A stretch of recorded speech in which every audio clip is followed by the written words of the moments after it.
prepare. There we go. Love note number.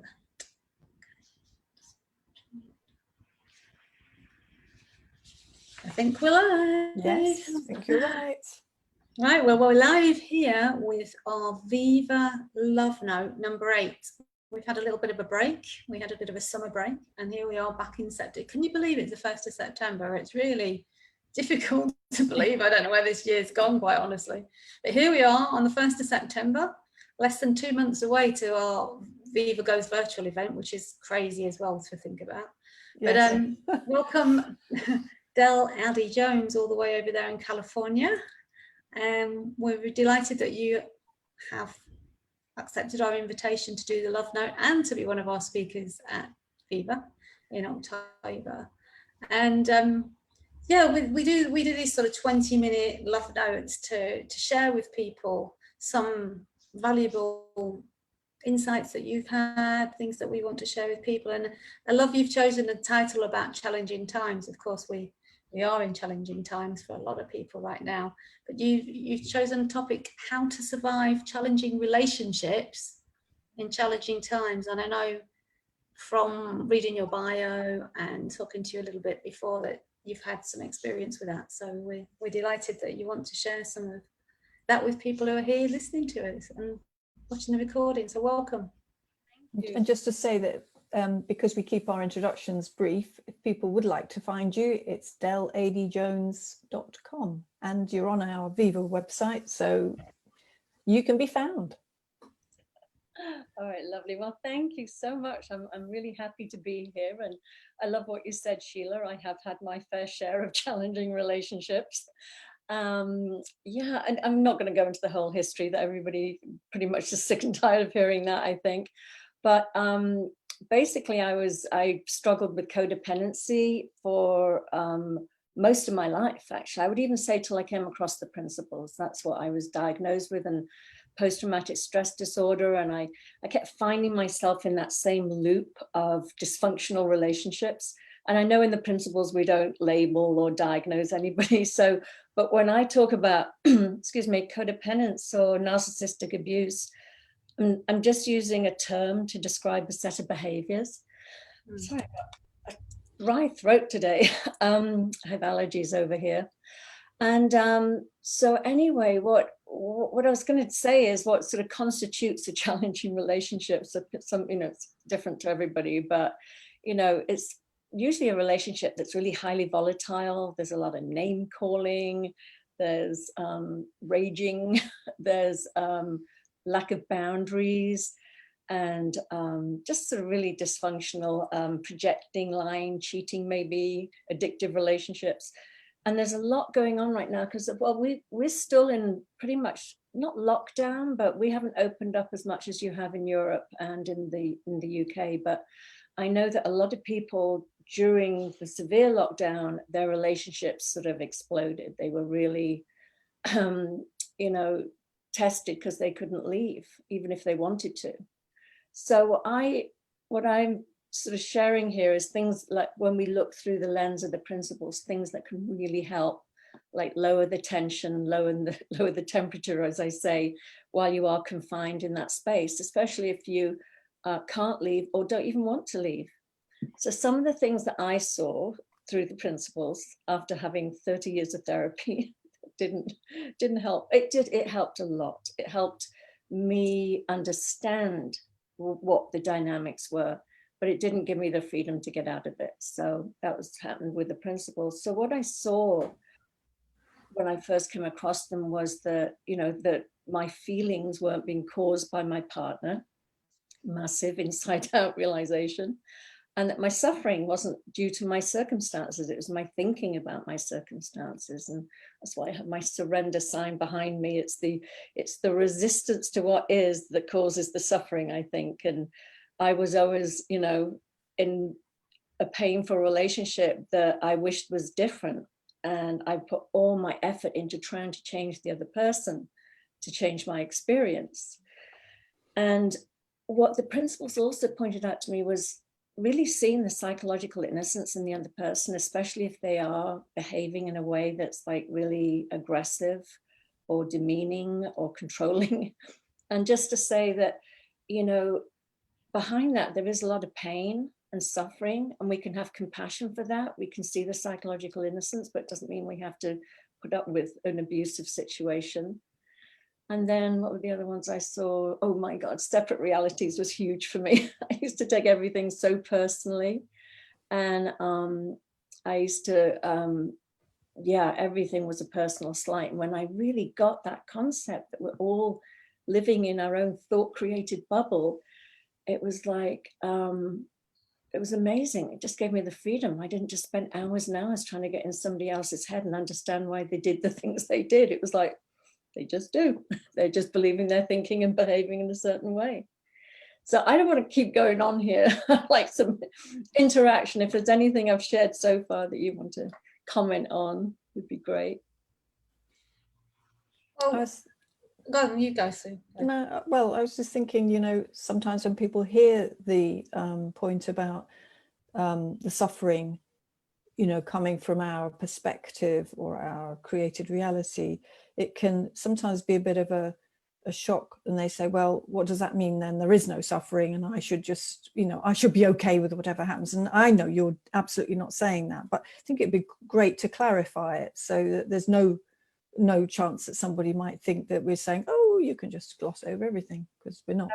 So funny, because I would say the vast majority of my clients come to me with, you know, codependency and narcissistic abuse issues, and they come through the understanding. They're like, well, if it's just my thinking, I should be able to, you know, tolerate anything. And I'm like, oh no, you know, if you came to me with a broken arm and a black eye, nobody would say this is just your thinking. You know, I do believe we are spiritual beings having a human experience. We're in the world of form, and we are, you know, interacting with each other. And as I like to put it, sometimes life like pushes up against us and we can be a little bruised and battered from it.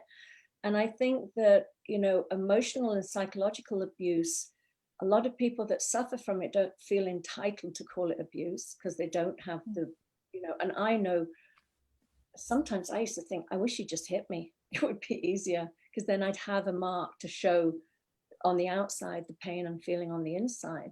So it really is, you know, it's definitely a dynamic that goes on. Like I said, we don't have to vilify the person that's behaving in this way. We can have compassion and understanding. But I always say, you know, if you leave with love and compassion, but you don't have to stay there if it's something that's intolerable to you. You know, we have a right to choose what we're comfortable with and how we want our life to look.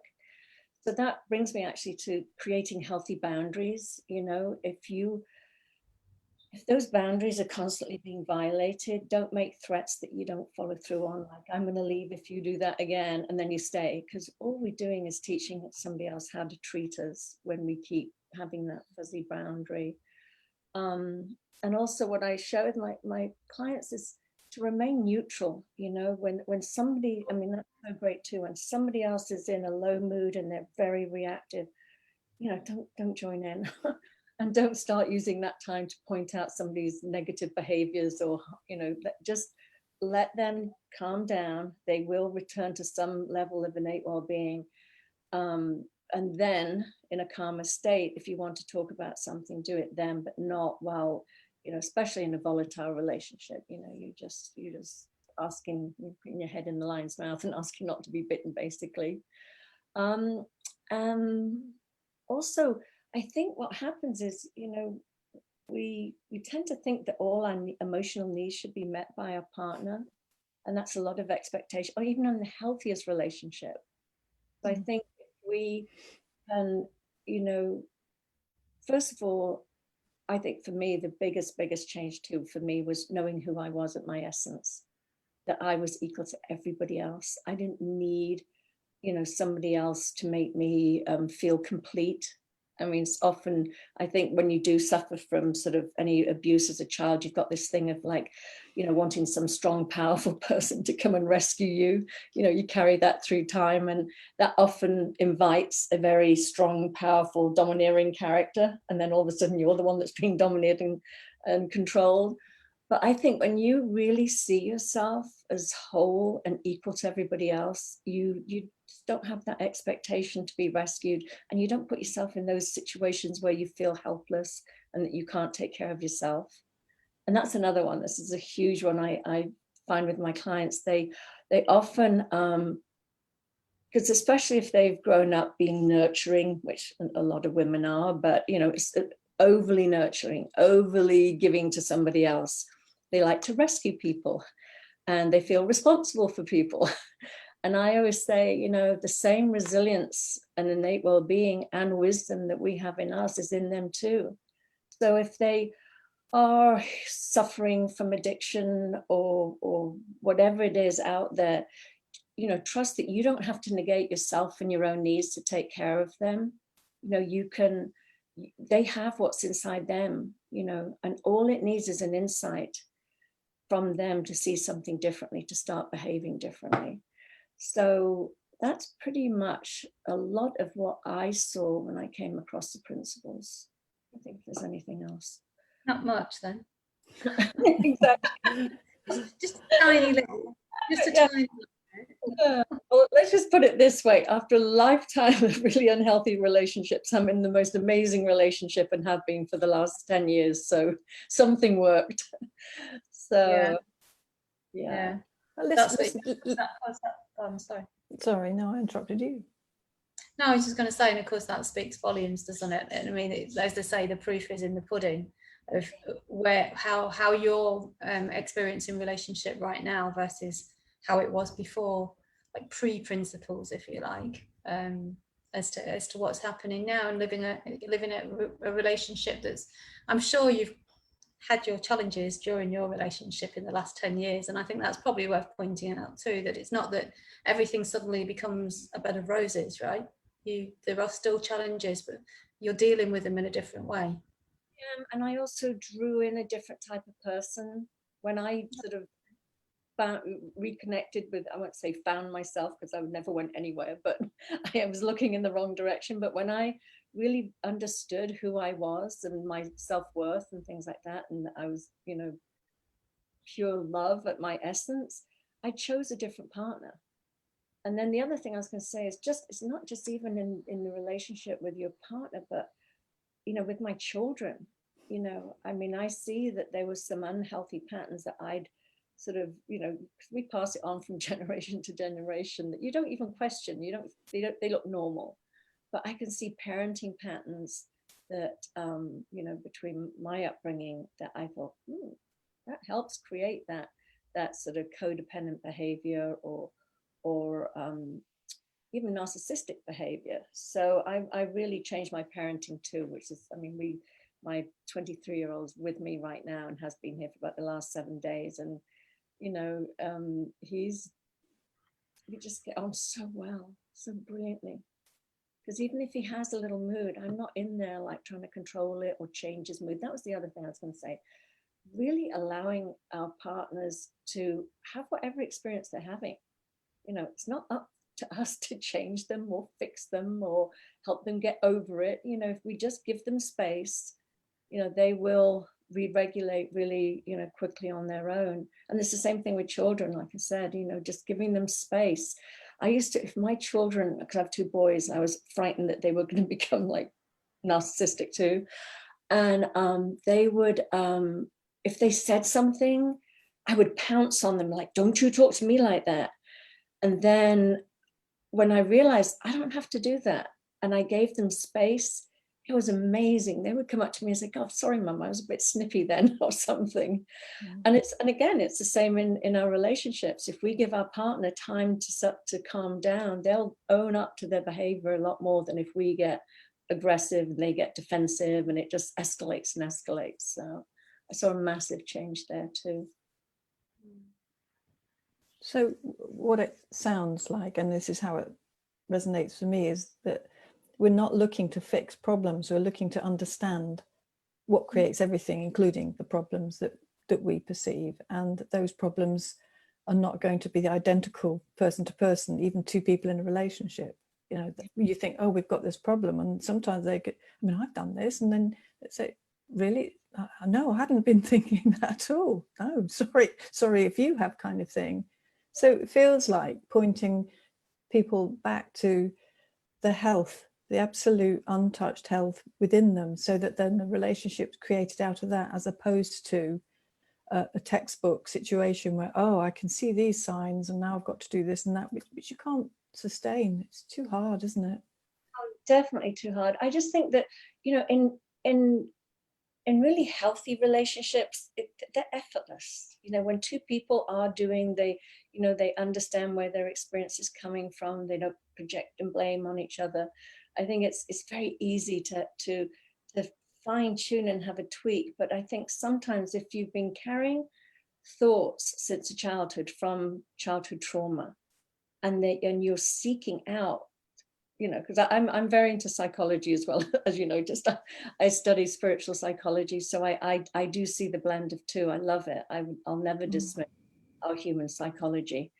I just think we're not labeled and fixed. We can always change. We can always show up differently. My life has changed incredibly compared to what it was. I was very shy and an introvert, and you know, it's just completely different now.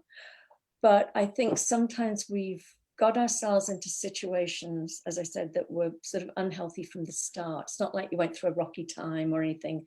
You just, you know, you were unconsciously seeking that out. And that's what I'm saying is, if you find yourself there, and certainly, again, really take responsibility for you. You know, sometimes when we have a victim mentality, we will see everything as against us. I know I did. I had a bag of woe on my back, collecting all the injustices and all the things that were done wrong to me. I think you know, it's good to be aware of that. But as I said, trust your wisdom. If something doesn't feel right and it feels abusive, you know, you don't have to put up with that. Again, I always say to people, leave with love. Don't leave with anger. If you want to leave, you can have all the love and the compassion and the understanding in the world. But trying to stay there, trying to change somebody and fix somebody, and, you know, they can change if they see something for themselves, but it's not going to come from the outside in. Wise words. No, I love that. I love that word wisdom now. Not the word itself, but what we're pointing to in because people do know. You really do know deep down. We know what the right thing is to do for us, and each person's going to have a right thing that's right for them, not for anybody else. And when it's, you know, staying in a situation, or, you know, as you're talking about parenting, just understanding that your children have their own wisdom, they have their own knowing. They know how to be, they know how to behave, they know what's right and what's wrong, and what's good and what's bad, and we don't need to be on top of them and keep reminding them all the time. They do actually know, but somehow we get into that habit, don't we, of we know best, they don't know, we've got to tell them. So giving them the space, as you said earlier on, I think that's very important, really important, because then it sort of gives them their sense of their own self and their own being able to trust their own wisdom, versus, oh, I've got to depend on mum or dad or brother or sister or friend. And you know, there's a lot of adults that end up being adults that have no sense of how to make decisions themselves, how to rely on themselves, because they've always been told what to do or told what not to do. So I think it's really important. I love what you're saying, because that's exactly what it was with me and my children, was exactly that. Like, you know, how dare I impose my sort of, you know, I'm in charge of my life, you know, I'm in charge of my mind is living through me, but meaning that, yeah, exactly, they have their own wisdom, they have their own innate intelligence that's living through them, that's guiding them. Who am I to think that I should tell them how to live their lives, especially as they get older? Obviously, when they're younger, you guide and you love and do what you do. Yeah. But what I also wanted to say is, which is really important, sometimes when you've been through childhood trauma or abuse of any type, you sort of told not to trust your own wisdom. Like if you've been touched inappropriately or something, it's like, this doesn't feel good, and somebody's saying it's fine, you know, or dismissing it or whatever. You you do sort of grow up not trusting that inner voice, that wisdom. So when you're in, say, an abusive situation, you start to sort of, you know, as you said, that voice is like, this is not right, this is not right. But then our little human minds start going, yeah, but I won't survive on my own, and what am I going to do? And we start rushing off into a future that doesn't even exist, and or into a past to remind ourselves of how we failed before, or whatever it is. And we're not paying attention to that. But you're right, Sheila, we know, we're hearing it loud and clear. We're just getting caught up in some, you know, thought storm of fear, which you know, is just a human condition. It's not who we are, our essence.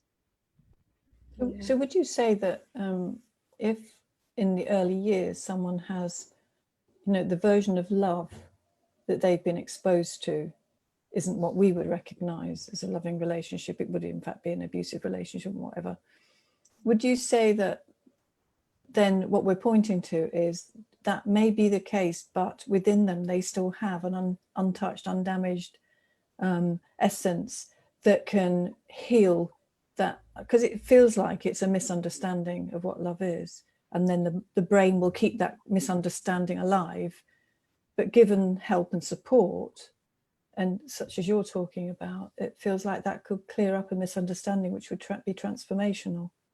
Oh, absolutely. I mean, 100%. I was inappropriately touched, we'll leave it at that, when I was younger. And I felt damaged, tainted, broken, blah, blah, blah, all my life. I don't mean to diminish it. I mean, I know a lot of people, but for me, it was, I just had this story, carried it through life, guilt, shame, all that thing. And then it actually came to me as a vision. I actually saw myself not in my body at all the way over here, being held in this beautiful light and love. I mean, it was just so all-encompassing and the feeling. And I was looking in this direction going, I know I was never damaged or broken or really, you know, it didn't, not with who I am at my essence, which is the majority of us. I always say our humanness is just the tiny little tip of the wave. It's that little expression of who we really are. You know, Dickens said that Sid said it was 96%, you know, spiritual essence and 4% human. Mm-hmm. So in the ratio of things, I love that as a ratio, because it's like, am I going to let a 4% little misunderstanding of somebody doing something because of the thinking they had, that who knows, who cares? I'm not going to waste my time going there. I would rather just look in this direction and see who I really am at my essence, which is, as you said, untouched, undamaged. Yeah, it was healing for me, incredibly healing to see that. And the rest of it, it feels almost like it was just a story. Yeah. I don't need to carry it with me anymore. Yeah. Well, powerful work that you're doing. Thank you. And you too as well. I love that you're doing this and doing it online. So I miss being we're giving it a we really all the learning that we're doing. Really? Loving it. Yeah. Most of the time. Yeah, most of the time. So next year it'll be live again. Hopefully. Who knows what's going on, but yeah, who knows. But, where we usually hold it, actually, the hotel's closed today, so you know there would be no way we would be there in October anyway. They've just closed again. They opened for about 3 months of summer. It's just not happening. So we made the right decision. We just made the right decision. We might love this so much we do it again this way. You know, who knows? I mean, that's a nice thing. You don't know, and that's fine. Just don't know. Exactly. I'm just and my sister lives in Spain. I like the little jaunts over there too. Oh yeah. Oh yes. Well, we'll put it on for you. Don't worry. Thank you. Yeah. It's been lovely, Dale. Thank you for your time, and we'll see you in October, I guess, unless you bump into each other before somewhere online. I'm really looking forward to our 4 days of Viva celebration, and So.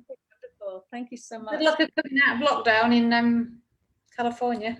We actually there was a little bit of news today that we might be slowly starting to sort of open some things, because like all our gyms, restaurants and everything was shut down again. We opened, Wow.